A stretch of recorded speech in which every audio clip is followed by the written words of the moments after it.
বসুন্ধরা গ্রুপের দেওয়া চাকরি ছেড়ে দিয়েছেন বৈষম্য বিরোধী ছাত্র আন্দোলনে শহীদ আবু সাঈদের দুই ভাই। বুধবার 13 নভেম্বর রাত 10টার দিকে মুঠোফোনে বিষয়টি নিশ্চিত করেন আবু সাঈদের ভাই আবু হোসেন। গত মাসে 9 অক্টোবর আবু সাঈদের ভাই রমজান আলীকে বাংলাদেশ প্রতিদিনের রংপুর ব্যুরো অফিসে জ্যেষ্ঠ নির্বাহী এবং আরেক ভাই আবু হোসেনকে টিভি চ্যানেল নিউজ 24 এর রংপুর ব্যুরো অফিসে জ্যেষ্ঠ নির্বাহীর পদে নিয়োগ দেয় বসুন্ধরা গ্রুপ। বসুন্ধরা গ্রুপের চেয়ারম্যান আহমেদ আকবর সুবহানের পক্ষে ইস্ট ইন্ডিয়া মিডিয়া গ্রুপের নির্বাহী পরিচালক মোহাম্মদ ইয়াসিন হোসেন পাবেল পীরগঞ্জের বাবনপুরে শহীদ আবু সাঈদের গ্রামের বাড়িতে যান।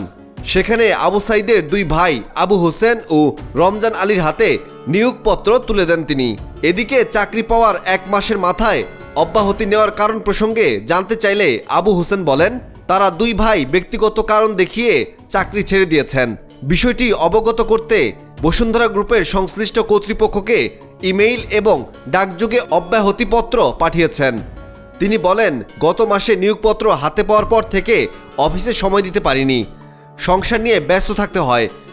এখন অফিসে সময় না দিয়ে মাস শেষে বেতন নেওয়ার আমাদের কোনো ইচ্ছে নেই, এ কারণে আমরা চাকরি থেকে অব্যাহতি নিয়েছি। অন্যদিকে টিভি চ্যানেল নিউজ 24 এর রংপুর ব্যুরো অফিস সূত্রে জানা গেছে, নিয়োগ পাওয়ার পর 2 দিন অফিস করেছেন আবু হোসেন, তবে চাকরি থেকে অব্যাহতির বিষয়টি কেউ নিশ্চিত করেননি।